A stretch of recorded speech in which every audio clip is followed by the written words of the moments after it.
Hora de falar de economia aqui no Tom Maior. Toda terça-feira nós temos agenda para conversar com o professor Luiz Carlos Ongarato, especialista em economia. Professor, boa tarde, tudo bem? Boa tarde, é um prazer estar aqui novamente para a gente falar de economia e agenda ano 2030. Hoje o nosso tema, né, professor, dando continuidade aqui à nossa série do ODS 8, Objetivo de Desenvolvimento Sustentável da ONU, o ODS 8, Emprego Decente e Crescimento Econômico. Dentro dessa ODS tem a meta 8.9, que é o nosso assunto de hoje. O que estabelece essa meta, professor? Bom, o ponto 8.9 ele vai falar sobre o turismo, a importância do turismo dentro da economia, do desenvolvimento sustentável, como uma forma de democratizar mesmo o acesso à economia, à finança, à preservação da cultura, preservação das tradições e também dos produtos culturais que são oriundos dessa cultura imaterial como fonte de desenvolvimento sustentável, principalmente para as comunidades mais tradicionais e também, muitas vezes, mais carentes. Aí, professor, dentro dessa meta, né, tem o termo turismo sustentável. Explica para a gente o que é, né, o turismo sustentável, quais são os seus pilares. Bom, dentro da economia do turismo, que é uma área de estudo da economia, pode parecer um pouco estranho para quem está nos acompanhando aqui falar que tem uma área da economia que só estuda o turismo. Por quê? Vamos falar primeiramente da importância do turismo. O turismo ele é um pilar dentro do balanço de pagamentos. O que é isso? Dentro da contabilidade nacional, dentro da soma de todas as nossas riquezas, lá do PIB, tem uma parcela do PIB que ele corresponde a turismo. Esse turismo ele tem origem nacional ou internacional. E isso tem a ver com todas essas transações provenientes. O turismo ele pode ter várias formas de acontecer. Por exemplo, com certeza agora a cidade de Paris, né, e por conta da nova Olimpíada, né, que vem aí em 3 anos, e também por conta do Messi, vai ter ainda mais recebimento de turistas para deixar o seu dinheiro lá. A cidade de Goiânia, por exemplo, antes da pandemia, ela recebia muitos turistas provenientes do quê? Do turismo de negócios e de eventos. O que é o turismo sustentável? Seria aquele que tem a ver com a preservação do meio ambiente, teria a ver com a preservação da cultura.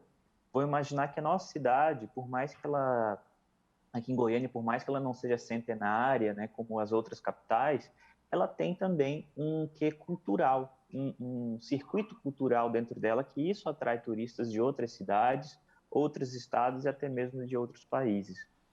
Dentro de uma perspectiva também de outras cidades, né, mais antigas e mais tradicionais dentro do nosso estado. A gente tem a cidade de Goiás, a gente tem Pirinópolis, e também temos o turismo de natureza, o turismo de aventura, o turismo nos parques ecológicos, e tudo isso faz gerar emprego localmente e preservar a cultura. Então, esses são os pilares aí do nosso turismo sustentável. Professor, assim, e quais são assim os grandes desafios na busca, né, de implementar esse turismo sustentável, um turismo, né, pautado então na sustentabilidade? Quais são esses grandes desafios para implementar esse modelo sustentável? Bom, dentro do Brasil hoje, a gente não percebe uma política de desenvolvimento do turismo. A gente sabe da importância, né, de acordo com os governos, a gente tem os ministérios focados em cultura, turismo, né, ou secretarias, enfim. Mas um ponto fundamental é a preservação do meio ambiente. Por quê?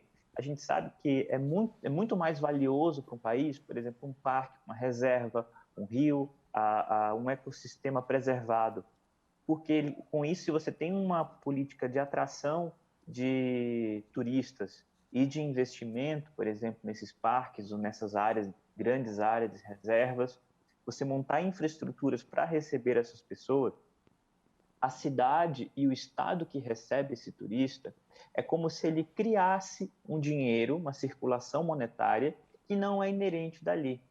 Ou seja, alguém que vem de uma outra cidade, um outro estado, uma outra localidade, vem gastar o dinheiro ali. Então, a gente precisa de uma política estruturada, principalmente para receber o turista local, o turista brasileiro.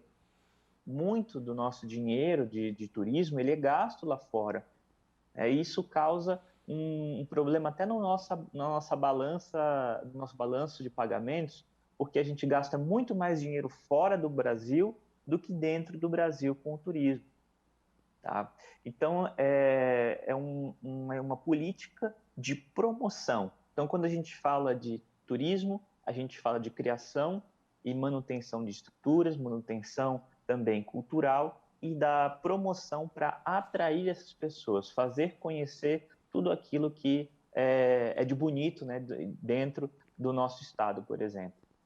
Aí, professor, dentro dessa meta 8.9, né, tem um indicador de porcentagem de empregos no ramo de atividades relacionados com o turismo sustentável.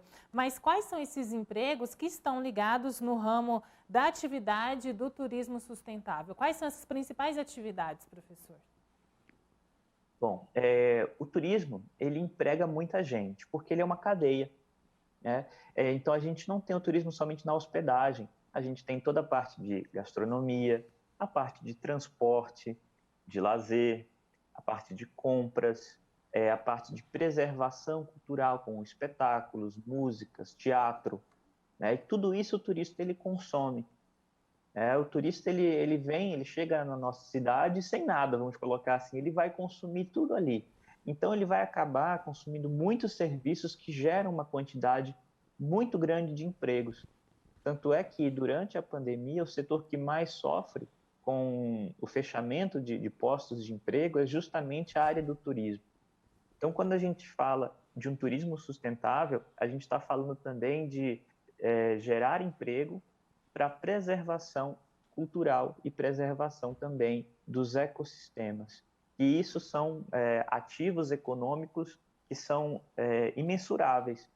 Você não tem como precificar, por exemplo, o valor do Cerrado, o valor da Amazônia, né, da Caatinga, dos Pampas, enfim.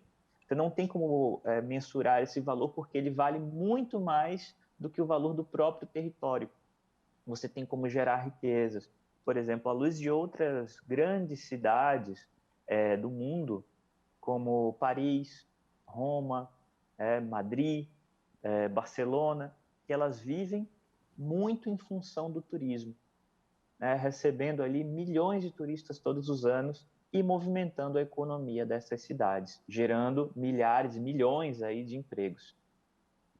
Professor, o senhor tocou aí no ponto da pandemia, né? Como o senhor disse, o turismo foi um dos setores da economia mais afetados pela pandemia. E a gente está, então, num momento de retomada, né, das atividades turísticas. Como o senhor avalia que tem sido essa retomada, né? A gente pode, o senhor falou da importância, né, de priorizar os nossos cidades turísticas locais aqui do estado e também do Brasil. Nessa retomada, qual a avaliação que o senhor faz a esse respeito do turismo em si, mas também avaliando o turismo sustentável também?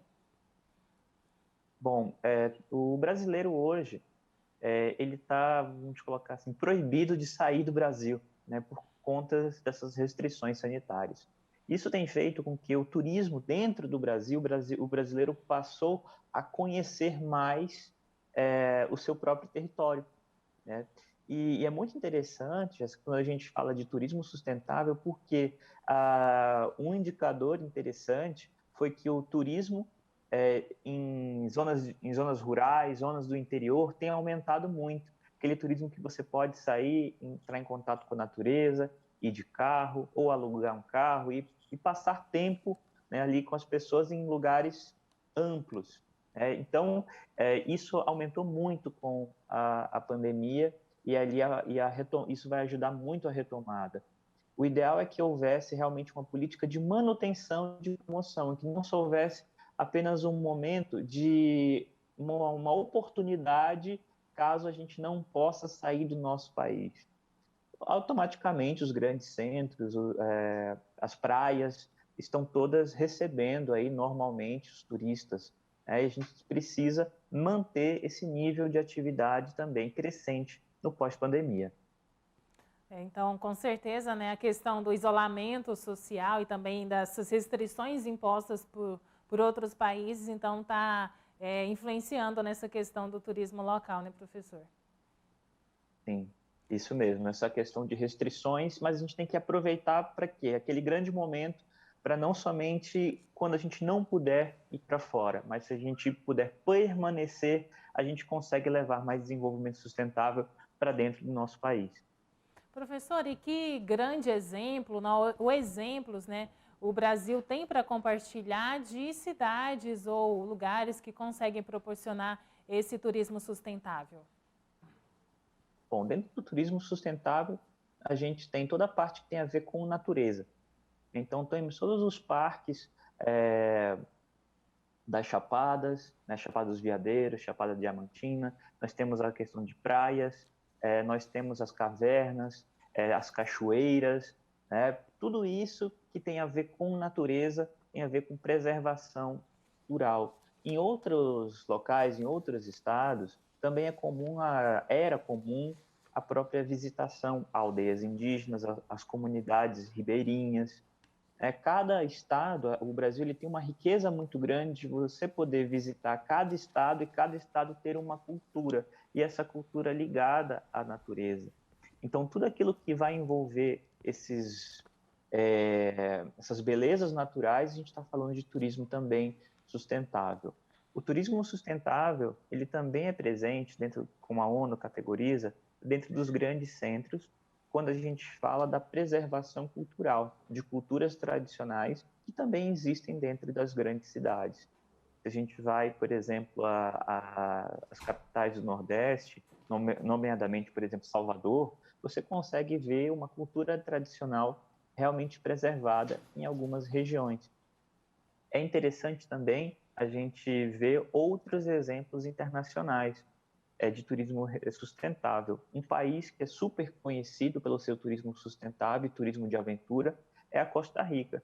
É um país que basicamente ele vive de turismo. Ele é um grande player, né, da economia latino-americana, mas quando a gente fala de turismo sustentável, a Costa Rica é um destino internacional altamente desejado. E dentro do Brasil, recebendo muito mais turistas internacionais do que o Brasil. E dentro do Brasil, a gente poderia ter 100 Costa Ricas dentro do nosso próprio território, e seria muito interessante para a nossa retomada econômica como um todo. Professora, então, para a gente finalizar aqui, qual é a avaliação, como que o Brasil está no desenvolvimento dessa meta 8.9? O Brasil, quando a gente fala de turismo local, ele tem crescido, porque tem crescido muitos roteiros de turismos locais, a própria infraestrutura criada durante os grandes eventos, desde as Olimpíadas, a Copa do Mundo no Brasil, isso proporcionou uma solidez maior dentro desse setor. Infelizmente, tem coisas que a gente não pode modificar, que é a questão do turismo de praia, que a gente não consegue receber turistas internacionais, porque nós estamos no hemisfério sul e não no hemisfério norte. E aí, quando as praias estão boas aqui, a gente não consegue receber, a gente perde muito turismo para o Caribe. Então, infelizmente, é uma barreira ainda muito cultural que existe dentro do nosso país. Essa avaliação hoje é uma avaliação positiva, Jéssica, muito melhor que os outros 8 episódios que nós fizemos. O turismo ainda é uma questão que o Brasil tem muito potencial de explorar.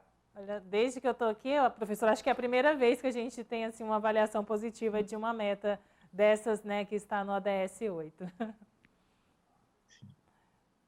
Tá certo. Sim, é verdade. Porém, ok, Jéssica, então é isso. Muito obrigado pelo mais essa semana e tchau, tchau.